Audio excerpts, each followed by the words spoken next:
விசுவாசமே பலன் அளிக்கிறது. ஒரே கிராமத்தில் வாழ்ந்த 2 நண்பர்கள் துரதிர்ஷ்டத்திலும் கூட துணையாக இருந்தனர். இந்த இக்கட்டான நிலைமைக்கு காரணம் அவர்கள் இருவரும் தங்கள் சோம்பேறித்தனம் மற்றும் அறியாமையால் தங்கள் வாரிசு சொத்துக்களை வீணடித்ததே ஆகும். சாப்பிட எதுவும் இல்லை என்று தெரிந்தபோது அவர்கள் அண்டை நாட்டிற்குச் சென்று மன்னரிடம் உதவி கேட்க முடிவு செய்தனர். மகேந்திர மன்னர் தேவைப்படுபவர்களிடம் காட்டும் தாராள மனப்பான்மை மற்றும் கருணை அவரது சொந்த நாட்டிலும் அனைத்து அண்டை நாடுகளிலும் நன்கு அறியப்பட்ட உண்மையாகும். மகேந்திர மன்னரின் ராஜ்யத்திற்குச் செல்லும் வழியில் அவர்கள் ஒரு அந்நியனை கண்டார்கள். அவர் மிக வசதியானவராகவோ அல்லது மிக ஏழையாகவோ தெரியவில்லை. ஆனால் அவர் தன்னகத்தே ஒரு அதீத திருப்தியை கொண்டிருந்தார். அவர் 2 நண்பர்களிடம், நீங்கள் எங்கு செல்கிறீர்கள், உங்கள் பயணத்தின் நோக்கம் என்ன என்று கேட்டார். நண்பர்களில் ஒருவர் பதிலளித்தார், நல்ல ஐயா, நாங்கள் தொழிலில் அதிர்ஷ்டமில்லாமல் திவாலாகிவிட்டோம்.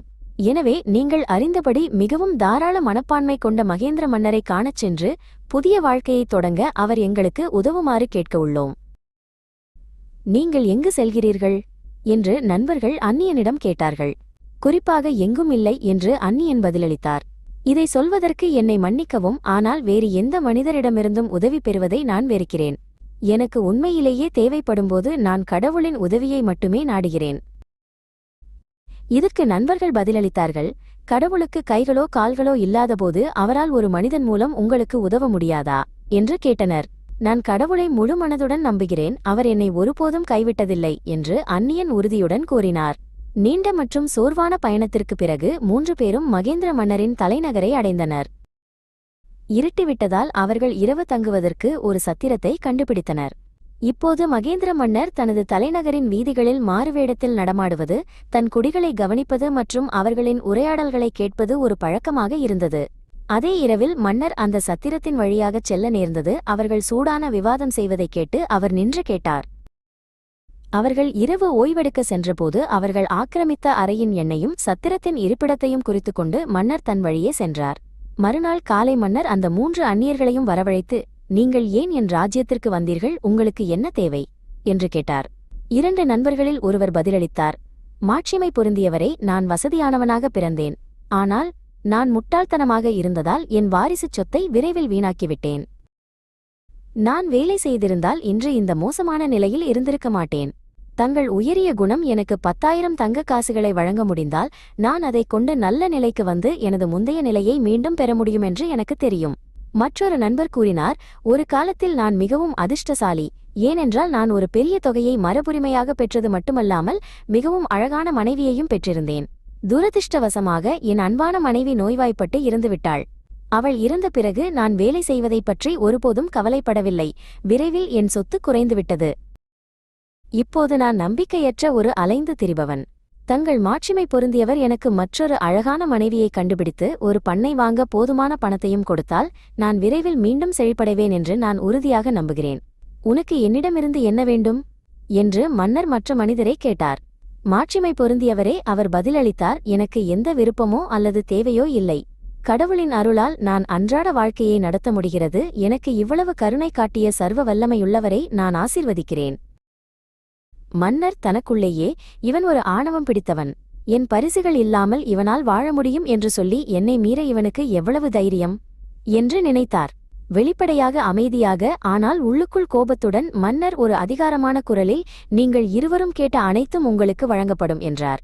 பின்னர் மற்ற மனிதனை பார்த்து, நீயோ என் பிழை இல்லாமல் வெறுங்கையுடன் செல்வாய் என்றார்.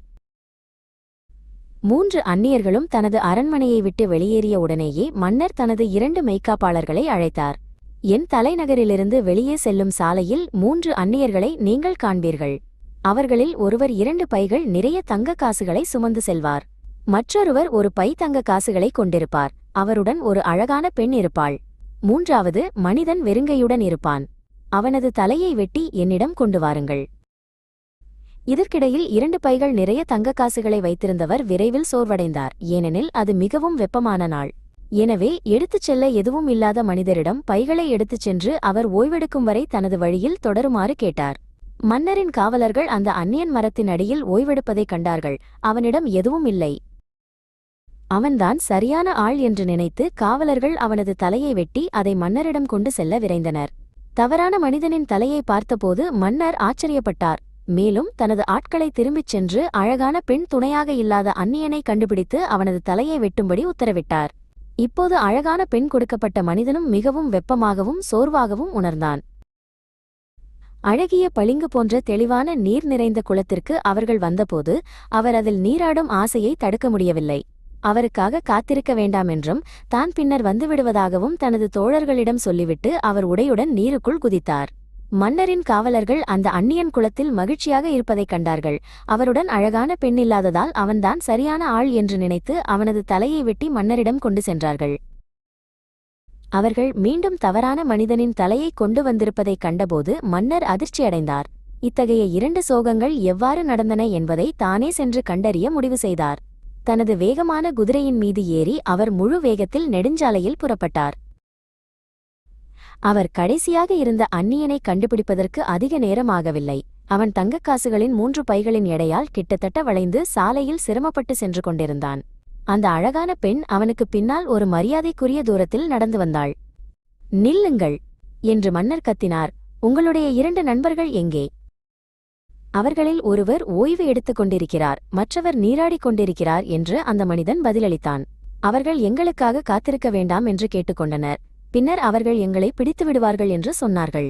இந்த விசித்திரமான நிகழ்வுகளில் கடவுளின் கை ஒரு பங்கு வகித்தது என்பதை மன்னர் உணர்ந்தார்.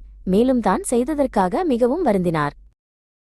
நடந்த அனைத்தையும் அதற்கான காரணத்தையும் அவர் அந்நியனுக்கு விளக்கினார். மேலும் அவர் அந்த அழகான பெண்ணையும் 3 பைகள் தங்கத்தையும் அவரிடமே வைத்துக் கொள்ளும்படி கேட்டார். அந்நியன் அந்த பரிசுகளை கடவுளின் சித்தமாக ஏற்றுக்கொண்டார். மன்னருக்கு நன்றி தெரிவித்த பிறகு அவர் தனது வழியில் தொடர்ந்தார். நன்னெறி பாடம்: விசுவாசமும் பொறுமையும் எப்போதும் தெய்வீக நீதியை கொண்டுவரும்.